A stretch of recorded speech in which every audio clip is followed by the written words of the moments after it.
গত 8ই মে চলে গেলেন পশ্চিমবঙ্গের কথাসাহিত্যিক উপন্যাসিক সমরেশ মজুমদার। তার একটি সিরিজ উপন্যাস আমি পড়েছি, উত্তরাধিকার, কালবেলা, কালপুরুষ, এবং সর্বশেষ পড়েছি তার মৌসুমকাল, যেটা কালপুরুষের পরের অংশ।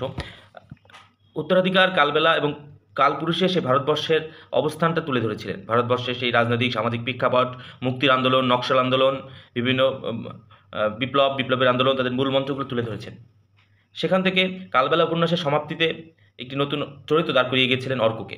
সে অর্কর চোখে ভারতবর্ষকে রেখে গিয়েছিলেন, নতুন দেখার স্বপ্ন দেখেছিলেন সমরেশ। কিন্তু দুর্ভাগ্যজনক বিষয় হলো সেই অংশটা বাস্তবায়ন হয়নি।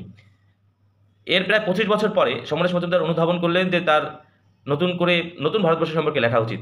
তাই সে হাত দিয়েছিলেন মৌসুমকাল নামক উপন্যাসে, যেটা সমরেশ মজুমদারের এই সিরিজের সর্বশেষ উপন্যাস। সেখানে সিপিএম এবং কংগ্রেসের ক্ষমতার দ্বন্দ্ব, সেখান থেকে তৃণমূল কংগ্রেসের উত্থান, এবং সেই তৃণমূল কংগ্রেস কীভাবে চালাচ্ছে, কীভাবে মানুষের স্বপ্ন নিয়ে ক্ষমতা এসেছিল, কতটুকু সফল করতে পারলো, সেই বিষয়গুলো তুলে এসেছে। কিন্তু দুর্ভাগ্যজনক বিষয় হলো যে স্বপ্ন অনিমেষরা দেখেছিল, মাধবী লতারা দেখেছিল, অর্করা দেখেছিল, সেই স্বপ্ন বাস্তবায়ন তৃণমূল কংগ্রেসের হাতে হয়নি।